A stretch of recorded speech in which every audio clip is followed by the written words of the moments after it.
The 63rd Ike Championship, presented by Callaway.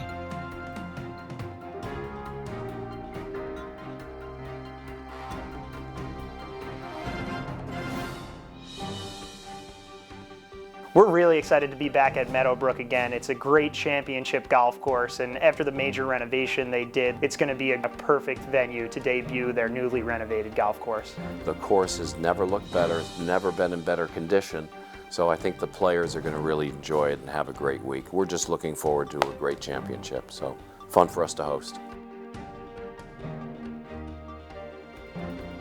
Meadowbrook's a great championship golf course, so really what you see is what you get out there. This field will really enjoy Meadowbrook. It's set up for the high draw shots from the tee, so it most definitely is a bomber's golf course. You can hit driver on every hole, including a couple of our par threes. That's what makes Meadowbrook unique. One of the great things about Meadowbrook is that you really need every aspect of your game when you're playing the golf course. You're going to need to drive the ball well. Approach shots will be key with big greens. Because our greens are so big, there's plenty of places where you can have 100-foot putts.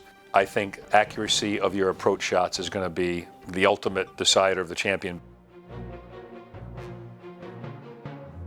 The first hole at Meadowbrook will be a great start to the championship and a real challenge for the players. It typically plays as a 530-yard par 5 from the back tees, but for the championship it'll be converted to a 490-yard par 4.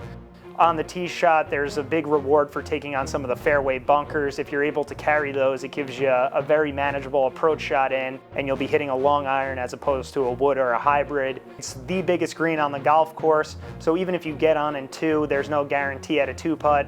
Pars will be at a premium, so if you can get away with a par on the first hole, you're off to a great start for the championship.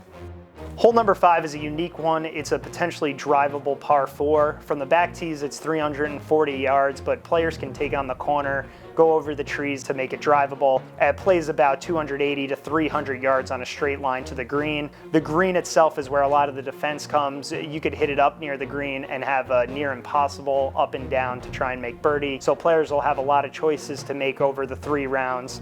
6 is just a bear of a par 3. I think we're going to play it at around 230 or 235 each of the 3 rounds. There is water on the right, but no bunkers. And it's a huge green, another 10,000 square foot green. So again, you could have a 100-foot putt on this green. Hole number 9 is a great par 3, straight up the hill towards the clubhouse. There are various teeing grounds on this hole. We can play it as far back as 215 yards. For the start of the championship, we'll be more around that 170-yard teeing ground as the hole plays straight up the hill. And if we get it into the wind, it really plays as one of the toughest par 3s on the course. In addition to that, the green of the 9th hole is the toughest on the golf course, and a front hole location brings a lot of trouble into play with a false front. The 10th tee has moved 55 yards to the right. It's still a 570-yard par 5. We took down approximately 4 acres of trees in that area to soften the dogleg angle on that tee shot.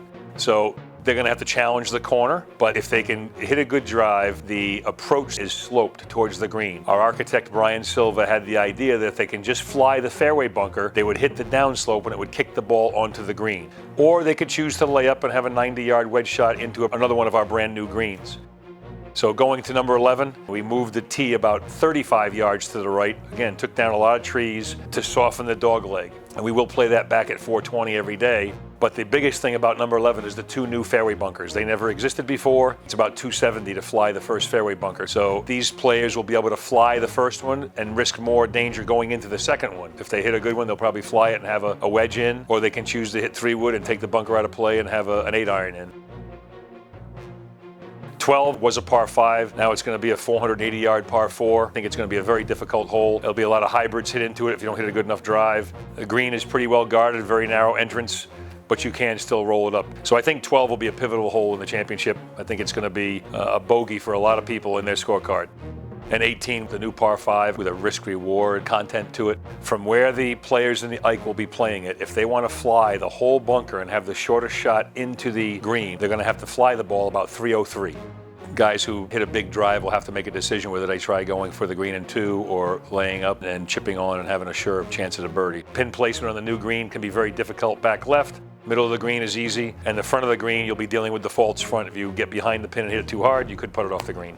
There may be a few eagles on that hole. There could be some doubles as well, because it's all risk-reward. If you put it in the wrong place going for it, you hit a bad shot, you're really going to have to hit a great recovery shot to make par. For full coverage, please visit mgagolf.org and follow us on Twitter and Instagram. The 63rd Ike Championship, presented by Callaway.